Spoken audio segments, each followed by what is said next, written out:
우리 오늘 이 시간 함께 나눌 은혜의 말씀입니다. 누가복음 15장.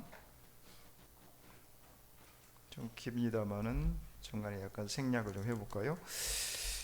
1절부터 32절 좀 깁니다. 그런데 중간에 좀 생략해서 한번 같이 교도하도록 하겠습니다.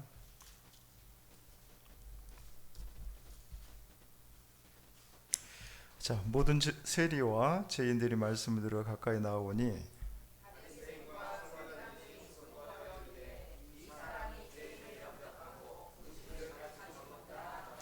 예수께서 그들에게 이 비유로 이르시되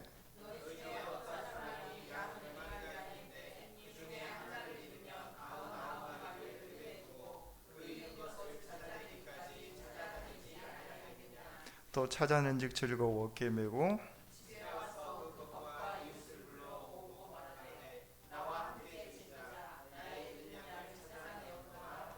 내가 너에게 이르노니 이와 같이 죄인 한 사람이 회개하면 하늘에서는 회개할 것 없는 의인 99으로 말미암아 기뻐하는 것보다 더하리라.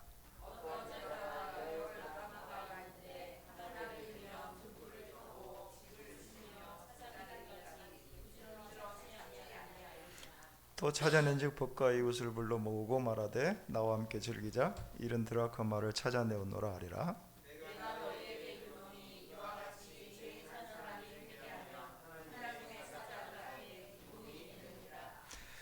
쭉 넘어가서요. 우리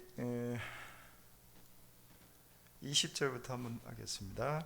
이에 일어나서 아버지께로 돌아가니라. 아직도 거리가 먼데 아버지가 그를 보고 측은히 여겨 달려가 목을 안고 입을 맞추니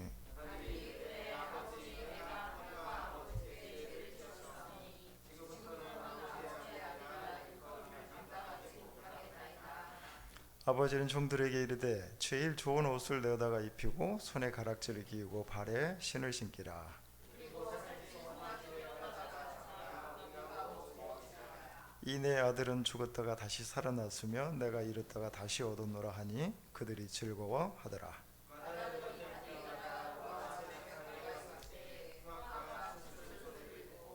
한 종을 불러 이 무슨 일인가 물은데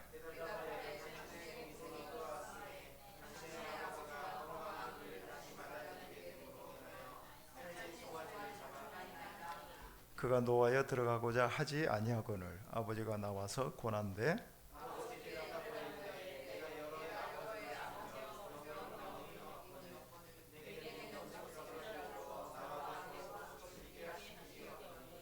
아버지의 살림을 창녀들과 함께 삼켜버린 이 아들이 돌아오매 이를 위하여 살찐 송아지를 잡으셨나이다.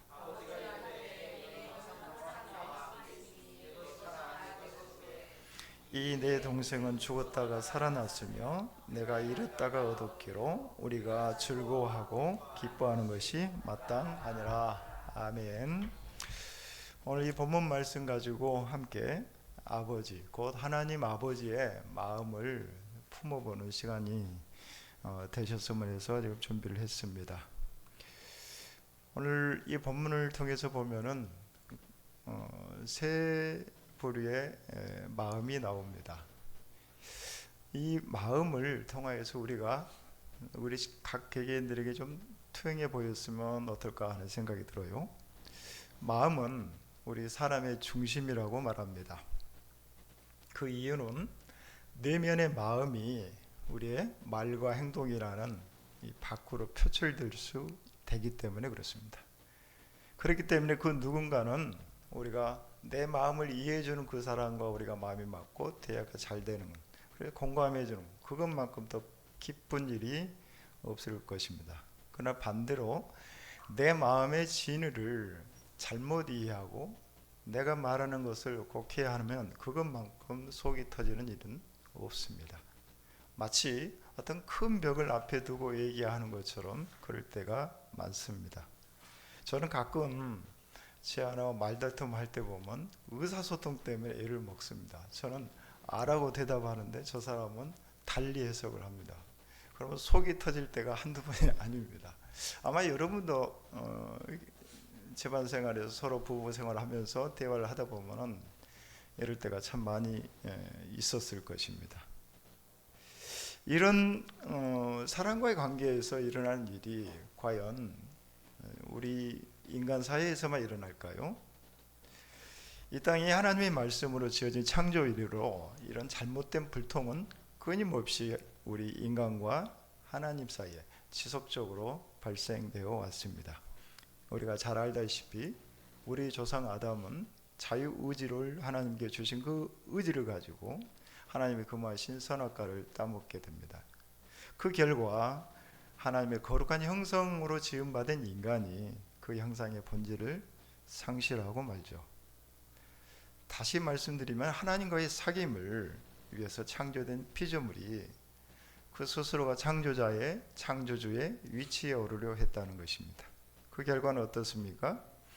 창세기 11장 4절의 말씀을 빌리자면 우리의 힘을 내기를 원하고 또 이를 통해서 창조주 위치에 오르려고 합니다.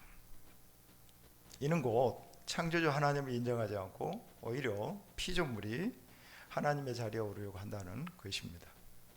비단 아담이 선악과를 알아 하나님처럼 되려는 것이나 이 땅에 내 이름을 내서 높아지려는 것이나 또 타락한 천사장 루시퍼가 하나님 되려고 하는 이 모든 것들은 타락이라는 같은 선상에서 출발한다는 것입니다. 결국 이 타락의 역사는 이 땅의 수많은 생명체가 생명의 참 주인 되신 하나님과의 단절을 가져왔고 사망이 우리를 지배하고 말았습니다. 이를 사도 바울은 로마서 5장 12절에서 이렇게 설명해 줍니다. 그러므로 한 사람으로 말미암아 죄가 세상에 들어오고 죄로 말미암아 사망이 들어왔나니 이와 같이 모든 사람이 죄를 지었으므로 사망이 모든 사람에게 이르렀느니라 말씀합니다. 이를 우리 기독교 교리에서는 아담의 원죄의 교리입니다. 인간은 태생적으로 걸스를 수 없는 악을 향한 성향을 가지고 태어난다라는 말이죠. 바울 자신 스스로도 선을 이루는 것이 옳은 줄 알면서도 악을 따라가는 자기 자신의 모순적인 이중성을 보면서 이렇게 탄식하죠. 내가 원하는 바 선은 행하지 아니하고 도리어 원하지 아니하는 바 악을 행하는도다. 이 고백은 비단 사도 바울의 고백만일까요?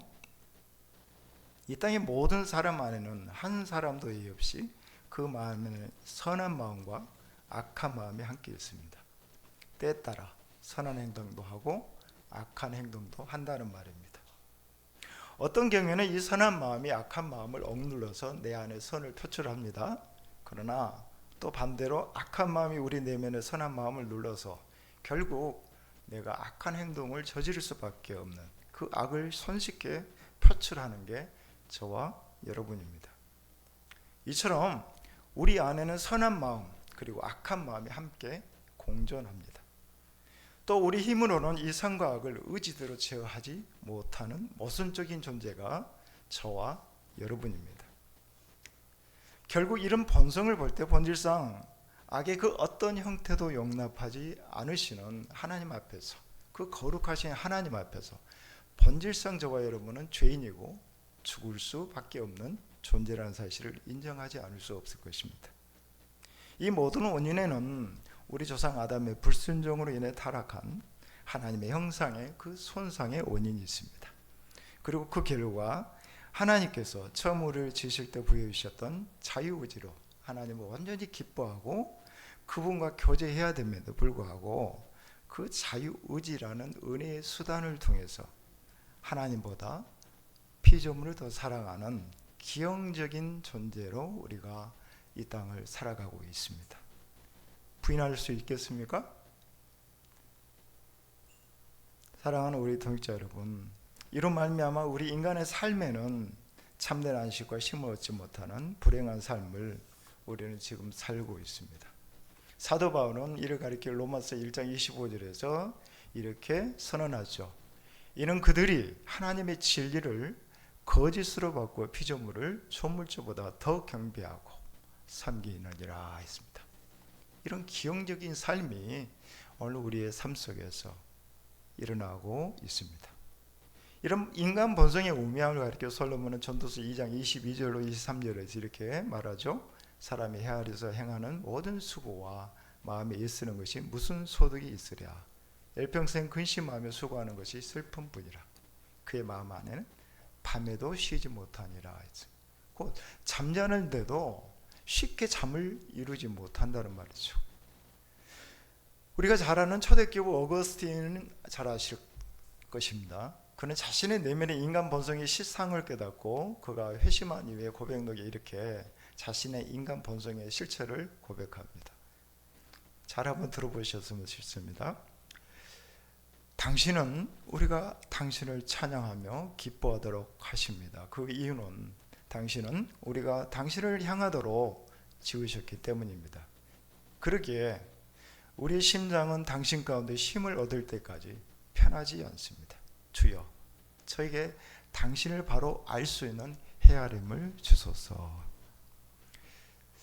사랑하는 우리 동지 여러분, 우리가 하나님의 입장에서 생각해 볼 때 하나님의 마음을 헤아리고 우리가 그 믿음대로 살아간다면 얼마나 좋을까요?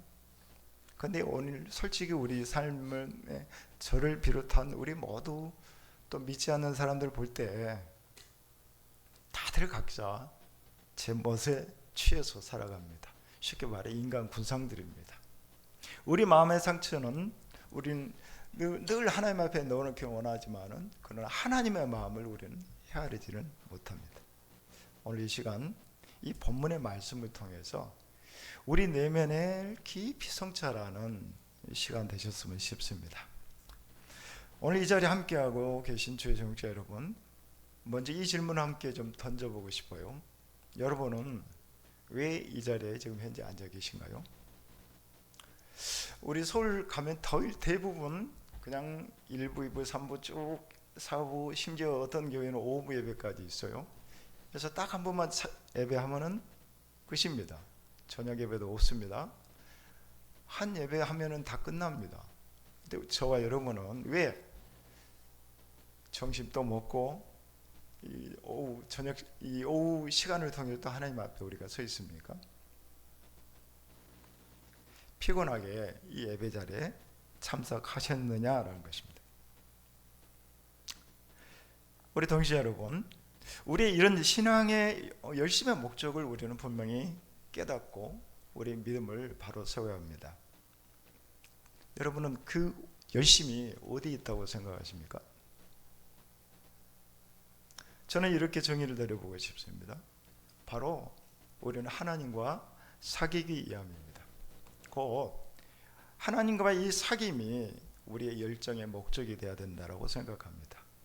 우리는 하나님께서 기뻐하신 자녀들로 세워져 가기 위해서 1부 예배로 부족하니까 2부 예배로, 또 새벽 예배로, 수요 예배로, 구며 철야 기도 예배로 우리가 함께 모이고 말씀을 통해서 우리 내면을 성찰해보고 나를 바르게 세우기를 원하는 것입니다.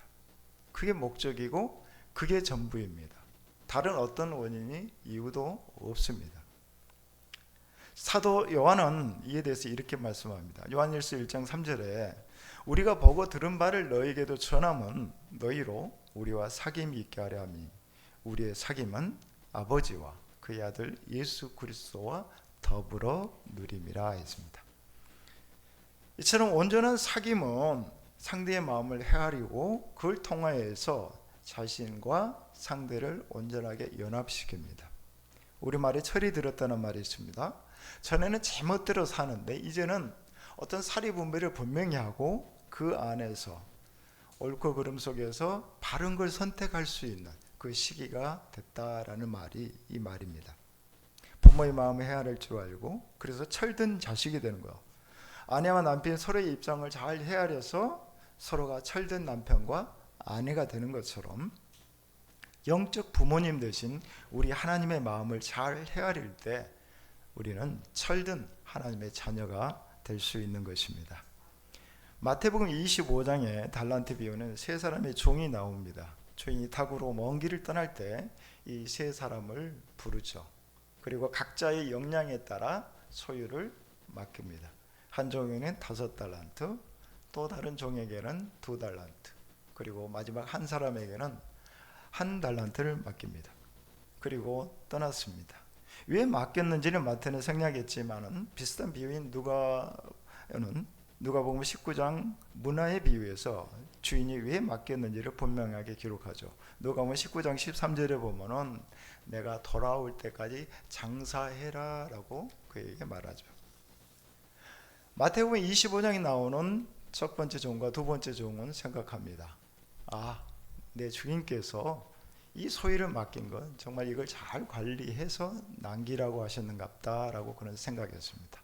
그리고 그걸 가지고 열심히 일을 합니다. 그런데 한 달란트 받은 종은 전혀 다른 행동을 합니다. 우리 주인은 굳은 사람이다.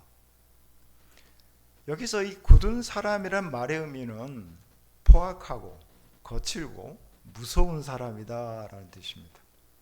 또 그 종은 이렇게 생각합니다. 심지 않은 데서 거두고 라고 합니다. 이 말은 주인은 나쁜 구두쇠고 돈을 모은 데서만 집착하고 또 타인의 노동력을 착취하는 존재다라는 거죠. 또 그는 주인을 이렇게 오해합니다. 해치지 않은 데서 모은 사람. 이는 그 주인의 심지어 남의 것을 빼앗아 자신의 칩으로 돈을 쌓는 아주 파렴치범으로 몰고 있습니다. 이 세 사람의 생각의 차이가 어떤 결과를 낳았습니까? 우리가 잘 알다시피 한 달란트 받은 자는 그 있는 것까지도 다 빼앗기고 바깥 어두운 데로 내쫓김을 당하는 심판을 당하고 말죠. 이처럼 이들 세 명의 종들의 차이는 주인의 마음을 잘 헤아리는 능력에 있었습니다. 그러므로 우리가 지금 믿고 따르는 하나님을 어떻게 이해하느냐에 따라 우리의 신앙생활의 질이 달라진다고 생각합니다. 그런 의미에서 오늘 함께 우리가 읽은 누가복음 15장은 이 세 가지 비유가 나오는데 우리에게 시사하는 바가 정말 크다고 생각합니다. 오늘 보면 누가복음 15장에는 세 가지 비유가 나오죠. 잃어버린 양의 비유, 잃어버린 동전의 비유, 그리고 잃어버린 아들의 비유가 나옵니다. 모두 다 15장은 같은 맥락에서 이해를 해야 됩니다. 같은 선상에서 주님은 깨우치기를 원하셔서 이 비유를 들었던 것입니다. 이 비유들 모두는 다 같은 소재를 담고 있어요. 잃어버린 것을 되찾는 주인의 기쁨이라는 이 같은 소재입니다. 먼저 오늘 본문을 보면은 1절에 보면 세리와 죄인들이 나옵니다. 그들의 목적은 오늘 본문 1절과 같이 생명의 말씀을 듣기 위함입니다. 이들은 모두 당시 유대인들이 가장 경멸시 여기는 부류들이었습니다. 그러다 보니 사회 지도층인 바리새인과 서기관들의 눈에는 예수님이 그들의 생각하는 죄인들과 함께 식사한다는 걸 도저히 용납할 수 없었던 것입니다. 그들의 마음에 상식에 부합되지 않았던 것입니다. 여기서 우리는 하나님의 시선과 인간의 시선이 전혀 다름을 우리는 깨닫게 됩니다. 이러한 그들을 깨우치기 위해서 예수님은 비유를 들고 계십니다. 먼저 100마리 양 가운데 잃어버린 한 마리 양의 비유입니다. 목자가 기르는 양은 100마리입니다. 그런데 어느 날 한 마리가 보이지 않습니다. 이 목자는 양을 찾습니다. 그런데 시간되는 대로 형편에 따라 허락되는 대로 찾는 게 아닙니다. 오늘 본문 4절에 보면은 찾아내기까지 포기하지 않고 끝까지 찾아다닙니다. 결국 양을 찾은 이후에는 그는 피곤함에도 불구하고 즐거워 어깨에 메고 돌아왔다라고 합니다. 벗과 이웃을 더불어 잔치를 벼슬하고 함께 즐깁니다. 이 장면에서 우리는 모두가 같은 행복감을 맛봅니다. 두 번째, 예수님이 이런 것을 되찾는 그 기쁨을 깨닫도록 하기 위해서 가장 작은 화폐 단위인 드라크마를 예를 듭니다. 어떤 여자에게 10드라크마가 있었습니다. 드라크마는 코인입니다. 오늘날 동전이죠. 작은 화폐 단위입니다. 신약시대 보통 근로자에게 주는 하루 품삯의 가치입니다. 1드라크마는 이처럼 노동자 하루 품삯의 임금에 준하는 아주 작은 금액에 해당되지만 그 여인에게는 이 드라크마는 정말 소중하고 값진 물건이었습니다. 당시 유대인들의 풍습에는 신랑은 신부에게 결혼 선물로 10드라크마를 주는 풍습이 있었다고 합니다. 그래서 신부들은 이를 자신들의 목걸이나 장신물로 잘 보관하는 전통이 있었습니다. 이처럼 다른 사람에게는 작은 액수의 드라크마지만 이 여인의 입장에서는 화폐같이 그 이상의 의미를 지닌 물건입니다. 그 여인은 잃어버린 한 드라크마를 찾기 위해서 최선의 노력을 다합니다. 8절을 보면은 그녀는 집안의 모든 등불을 켜고 집안 바닥을 온통 쓸어보고 그리고 부지런히 찾습니다. 이 여인도 앞서 나온 목자처럼 찾아내기까지 끝까지 포기하지 않습니다. 그리고 마침내 찾아냈을 때 그녀는 앞서 목자와 마찬가지로 친구들과 이웃을 불러서 잔치를 비술합니다. 이는 경제 논리를 좋아하는 사람들에게 있어서는 도저히 이해가 되지 않는 행동입니다. 예수님의 이 두 가지 비유에서 우리는 같은 논리를 반복하고 있음을 깨닫죠. 찾아다니고 찾고 찾으면 기뻐하고, 곧 하나님의 구원의 이야기입니다. 복음입니다. 이제 예수님의 비유 대상은 당시 바리새인과 서기관들을 향합니다. 어쩌면 예수님께서 앞서 비유를 들었던 이 두 가지 비유는 바로 이 세 번째 비유를 들기 위한 서론격에 해당됩니다. 어떤 적에 한 아버지가 있었습니다. 그에게는 두 아들이 있었습니다. 서로 같은 배에서 태어난 형제입니다. 그런데 어느 날 둘째 아들이 아버지가 살아계심에도 불구하고 유산 상속을 요구합니다. 이는 어쩌면 아버지가 빨리 돌아가시를 바라는 불경한 행동입니다. 그럼에도 아버지는 이를 허용합니다. 결국 둘째 아들은 전 재산을 모아서 자유를 찾아 먼 나라로 떠납니다. 이처럼 아버지의 보호하심을 벗어난 그는 제 멋대로의 삶을 살죠. 그리고 그 삶은 비결로 비참한 삶의 불행으로 결과를 낳습니다. 모든 재산을 탕진한 파산자가 되고 다른 사람의 종이 되고 심지어 이제는 굶어 죽을 지경에 이릅니다. 오죽했으면 그는 돼지 사료로서는 지업 열매도 마음대로 먹지 못하는, 곧 돼지만도 못한 신사가 되고 말죠. 이처럼 모든 것을 잃게 되자 이 둘째 아들은 재정승이 됩니다. 자신이 굶어 죽게 됐다는 사실, 그리고 과거 아버지 집에서 자신이 누렸던 풍족한 삶을 기억합니다. 그의 기억에 거기에는 품꾼들조차 부족함을 모르고 살았습니다. 그는 마침내 결심하죠. 아버지의 품에 품꾼이라도 들어가자. 가는 길에 그의 마음에는 온통 아버지의 마음을 어떻게 돌이켜볼까 고민을 합니다. 그는 반복적으로 말을 되뇌입니다. 아버지, 내가 하늘과 아버지께 죄를 지었사오니 지금부터는 아버지의 아들이라 일컬음을 감당하지 못하겠다. 나를 품꾼으로라도 좀 봐주십시오. 아직 거리가 먼데 아버지는 멀리서 그가 내 아들인지를 알아보고 측은히 여기시며 달려와 목을 안고 입을 맞추며 기뻐하죠. 페루나 작은 아들의 회개 말을 듣지도 않습니다. 그 듣기도 전에 바로 사랑의 아버지는 그를 이처럼 대합니다. 이 아버지는 그를 무조건적인 용서와 사랑으로 수용합니다. 아버지는 여기에 그치지 않습니다. 종들에게 명하죠. 제일 좋은 옷과 신발, 그리고 신부를 상징하는 가락지를 끼우라고 명합니다. 품꾼이 아닌 자신의 사랑하는 아들로 인정해 주신 것입니다. 그리고 살찐 송아지를 잡아 온 이웃들과 더불어 잔치를 벼슬하고 즐깁니다.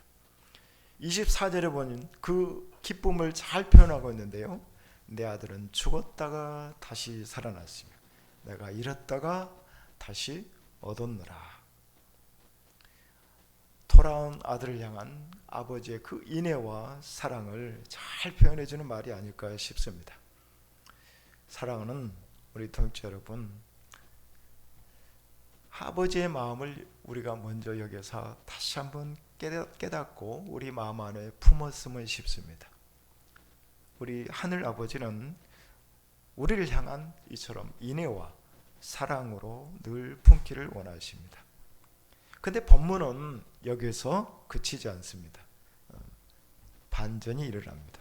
바로 큰 아들입니다. 25절을 같이 다시 한번 읽어보도록 하겠습니다. 25절입니다. 시작. 맏아들은 밭에 있다가 돌아와 집에 가까이 왔을 때 풍악과 춤추는 소리를 듣고 한 종을 불러 이 무슨 일인가 물은데 대답하되 당신의 종이 돌아왔으며 당신의 아버지가 건강한 그를 다시 맞아들이게 되므로 인하여 살찐 송아지를 잡았나이다. 그런 종일 밭에 나가 일하다 집에 들어옵니다. 그런데 온 집안에 풍악 소리가 들립니다. 춤추는 소리가 들립니다. 그런 종에게 묻습니다. 무슨 일이냐? 종이 대답하죠. 당신의 동생이 돌아와 당신의 아버지가 건강한 그를 맞이하게 되어 살찐 송아지를 잡아 잔치를 배설했습니다. 이 말을 들은 큰 아들은 노합니다. 그리고 그 잔치에 들어가기를 거절합니다. 누구보다도 돌아온 동생으로 말미암아 기뻐해야 될 가족이 임에도 불구하고 그는 혼자 멀리 떨어져 있습니다. 여기서 저가 노하여라는 단어를 보면은 오르기조라는 단어를 쓰고 있습니다.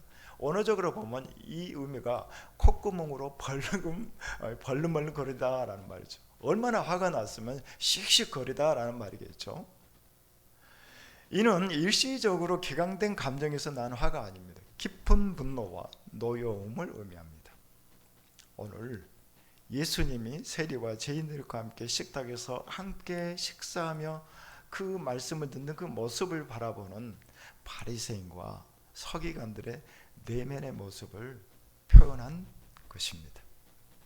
어쩌면 이러한 큰 아들의 태도는 우리가 묵상 중에 목사님과 새벽 묵상을 통해서 깨달았던 것처럼 원수 아수르 나라의 바로 니느웨 성을 향한 회개를 촉구하며 그들이 돌아오기를 바라는 아버지의 마음과 전혀 상반된 요나의 마음과 어쩜 일치하는지 모르겠습니다. 이방인에 대한 유대인의 분노, 그리고 세리와 죄인들의 구원에 대해서 제 스스로 의인인 체 하는 서기관과 바리새인들의 이 노여움, 같은 맥락 선상에 우리는 깨달음을 얻습니다. 급기야 이 큰아들은 아버지의 권면을 무시하는 데 그치지 않고 도리어 자신의 공로를 내세우면서 아버지에게 이 말로 핀잔을 던집니다. 29절 같이 한번 읽어보도록 하겠습니다. 아버지께 대답하여 이르되 내가 여러 해 아버지를 섬겨 명을 어김이 없거늘 내게는 염소 새끼라도 주어 나와 내 벗으로 즐기게 하신 일이 어떠니. 30절 한 번 더 읽어볼까요? 아버지의 살림을 창녀들과 함께 삼켜버린 이 아들이 돌아오매 이를 위하여 살찐 송아지를 잡으셨나이다. 29절에요. 내가 여러 해 아버지를 섬겨 명을 어김이 없거늘 이라는 문장이 나오죠. 여기 섬긴다라는 단어를 보면은 둘루오라는 원어를 쓰고 있습니다. 원어의 그 의미는 종이 되다, 노예처럼 섬겼다라는 뜻을 갖고 있죠. 그래서 보통 자신을 낮추고 다른 사람을 어떤 신처럼 섬기는 그 행위를 표현할 때 이 단어가 사용됩니다. 이걸 통해 볼 때 이 큰 아들은 평소 아버지와 관계에 있어서 아버지의 자녀라는 그 신분에 대한 분명한 인식이 없었던 듯 싶습니다. 그리고 그가 섬기되 정말 자녀로서의 섬기는 게 아닌 바로 종의 신분으로 내가 섬긴다라는 그런 인식을 가지고 살았지 않냐라는 생각을 해봅니다. 아버지를 마치 상전을 대하는 종처럼 의무감으로 섬겨왔음을 우리는 엿볼 수가 있습니다. 결국 예수님의 잃어버린 아들의 이 비유는 세리와 죄인들에 대한 것이 아닌 바로 바리새인과 서기관 같은 종교 지도자들의 행태를 꼬집는 비유입니다. 곧 오늘 본문의 탕자에 비유해서 예수님께서 큰 아들로 비유한 이들은 당시 현장의 바리새인과 서기관들을 가리킨다는 말입니다. 이를 볼 때 그들은 하나님과의 관계를 아버지처럼 친밀한 인격체로 여기며 교제를 나누기보다는 단지 하나님을 율법적, 문자적으로 지키기에 급급했던 것입니다. 또한 큰 아들이 주장한 나와 내 벗을 위하여 염소 새끼라도 주지 않았지 않습니까? 라는 그 원망은 어쩌면 자신들의 기득권을 지키기에 급급했던 그들의 행태를 여실히 드러내는 모습이 아닐까 싶습니다. 그들은 내가 율법의 수많은 도항들을 지키기만 하면은 그게 하나님을 잘 섬긴다고 오해했습니다. 그래서 큰 아들은 이제 내게 염소 새끼라도 주어 친구와 먹게 해봐야 되지 않냐라는 그 핀잔을 아버지께 던집니다. 염소 새끼는 살찐 송아지에 비용 측면에서 훨씬 저렴합니다. 큰아들은 아버지가 작은 아들만 편애한다고 항변하는 것입니다. 하지만 아버지의 말을 우리가 본문에서 통해 볼 때 이 두 아들은 모두 같은 마음 그리고 동일하게 사랑하는 아버지이십니다. 이는 앞서 예를 들었던 잃어버린 한 양의 비유나 잃어버린 한 드라캄의 비유에서도 잘 묘사됩니다. 끝까지 찾고 끝까지 찾아서 그 통해서 찾으면 기뻐하는, 그게 바로 아버지의 마음입니다. 아버지에게 있어서 그 어느 것 하나도 소중하지 않은 게 없습니다. 그럼에도 큰 아들은 자녀를 사랑하시는 그 아버지의 마음을 알지 못했습니다. 그리고 불쌍한 처지에 놓인 자기 동생에 대해서 철저히 이해관계로만 반응합니다. 그래 볼 때 오히려 큰 아들은 남보다 못한 사람이었습니다. 이처럼 살찐 송아지 한 마리로 인해 불평하는 큰 아들은 현장에 있는 바리새인과 서기관이 하나님께서 자신들에게 주어진 엄청난 축복과 영적인 특권이 무엇인지 모른 채 눈앞에 놓이는 기득권만을 지키기 발버둥치는 한 종교인을 우리는 연상케 합니다. 큰아들의 항변에 이에 그치지 않습니다. 30절 내용처럼 아버지의 살림을 창녀들과 함께 삼켜버린 이 아들이 돌아오며 이를 위하여 살찐 송아지를 잡으셨나이다. 본문에 아버지의 살림을 창녀들과 함께 삼켜버린 이 아들이라는 우리말 성경에 이렇게 성경이 설명되어 있는데요, 이게 원문에 따르면 2인칭 대명사를 사용하고 있습니다. 곧 순이라는 단어를 사용하고 있는데 당신의 라는 단어입니다. 당신의 살림을, 당신의 이 아들을 이라고 말합니다. 이를 볼 때 큰 아들은 아버지를 이제는 아버지로 부르기를 거부합니다. 당신이라고 부릅니다. 더 나아가 자기 친동생을 당신의 그 아들로, 다시 말해서 자신의 동생이라고 부르기를 거절하는 폐륜을 범하고 있습니다. 결국 그는 자신과 동생의 관계를 형제로 인정하지 않으려는 그의 깊은 의도가, 강한 의도가 숨겨져 있습니다. 이런 표현은 경멸적인 오투로서 바리새인과 서기관들이 세리와 창기와 같은 사람들을 죄인이라 부른 것과 같은 맥락에서 생각하면 쉽게 이해되실 것입니다. 아버지는 이런 큰 아들의 잘못된 개념을 바로 잡기를 원합니다. 내 동생이라고 32절에서 그러므로 표현하죠. 이 아버지는 큰 아들에게 다시 한번 깨우침을 줍니다. 31절 말씀, 아버지가 이르되 너는 항상 나와 함께 있으니 내 것이 바로 내 것이 아니냐라는 것이죠. 곧 아버지와 함께하는 것이 복이라는 말씀입니다. 내 것이 다 내 것이다. 그리고 아버지는 이렇게 말하죠. 내 동생은 죽었다가 살아났으며 내가 잃었다가 얻었기로 우리가 즐거워하고 기뻐하는 것이 마땅하지 않겠니? 라고 합니다. 이렇게 누가복음 15장에 보면은 잃어버린 아들의 비유를 미종결로 끝내고 있습니다. 큰아들이 자신의 편협함을 깨닫고 회개하고 아버지의 잔치의 자리에 들어갔는지, 아니면은 나는 아버지를 떠나겠습니다 선언하고 아버지를 떠났는지 우리는 알 수 없습니다. 여기서 우리는 하나의 궁금증이 생기죠. 과연 큰아들이 아버지의 진정한 그 속마음을 알았을까? 본문은 이처럼 열린 결말로 우리에게 남기고 있습니다. 어쩌면은 이 본문을 읽는 저와 여러분에게 나에게 내 마음을 투영해서 스스로의 고백을 해봐라 라는 말이 아닐까 싶습니다. 사랑하는 우리 강남교회 동역자 여러분, 우리 함께 이런 생각을 해봤으면 싶습니다. 아마 우리 중 연애를 해보신 분들이라면 이 아버지의 이 심정을 쉽게 이해하기 쉬울 듯 싶습니다. 아까 식사 시간에 사모님하고 목사님하고 연애 얘기를 잠깐 들었었습니다. 우리 젊은 시절 연애 해보신 분들이라면 아마 이것이 무엇인지 잘 아실 것입니다. 연애를 할 때 상대의 마음이 어떤지를 늘 궁금해하죠. 그가 어떤 걸 좋아하고 싫어하는지, 더 나아가 내가 어떻게 하면 저 사람의 마음을 얻어볼까.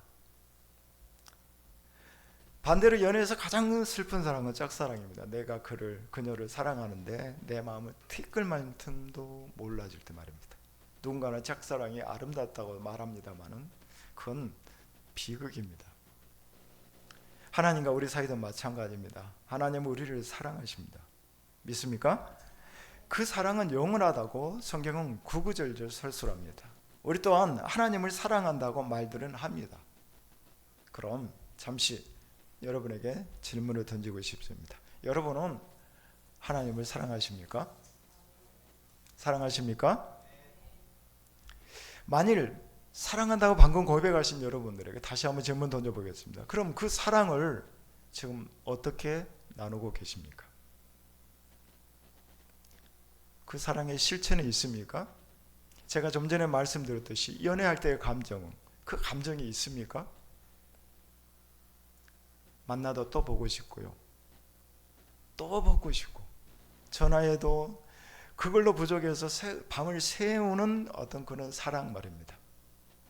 그 감정과 헌신이 내 안에 있느냐라는 것입니다. 그 실체가 내 안에 있느냐, 내 내면을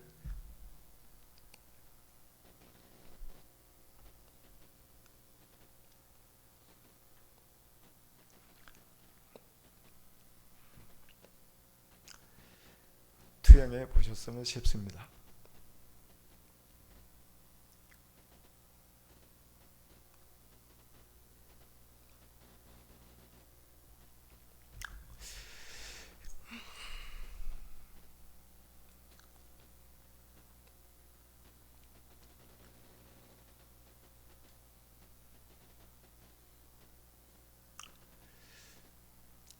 저는 이 질문을 저에게 던져봅니다.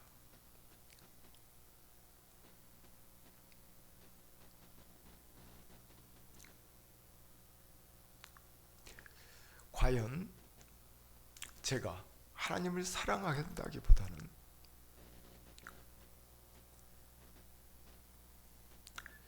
오히려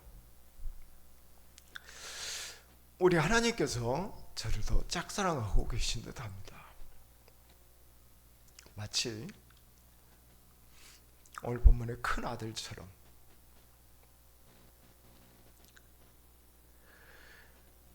하나님의 자녀의 기쁨과 본분보다는 때로는 기득권을 앞세워 종교 생활하다, 이 바리새인과 서기관 같은 태도 말입니다. 우리 동체 여러분, 여러분이 진정 하나님을 사랑한다면 여러분은 하나님을 향한 갈급함이 있어야 합니다. 하나님에 대한 그 생각이 궁금해져야 합니다. 또 그분이 좋아하는 것을 기뻐하고 그분이 싫어하는 것을 버릴 줄 알아야 합니다. 왜냐하면 사랑은 그 대상의 모든 것이 좋아 보이기 때문입니다. 닮아갑니다. 그러한 특징이 바로 사랑입니다. 성경은 그분의 마음을 알 수 있는 보물 창고입니다. 성경 66권 전부에 우리가 살펴볼 때 하나님께서는 저와 여러분을 향한 러브 레터라고 생각합니다. 성경 전체에 도도히 흐르는 메시지가 있다라면은 그건 한마디로 하나님께서 너를 사랑한다라는 고백서입니다. 우리 하나님께서는 창세기부터 요한계시록까지 한결같은 마음으로 우리에게 향하고 계십니다. 그리고 우리에게 사랑을 고백하고 계십니다.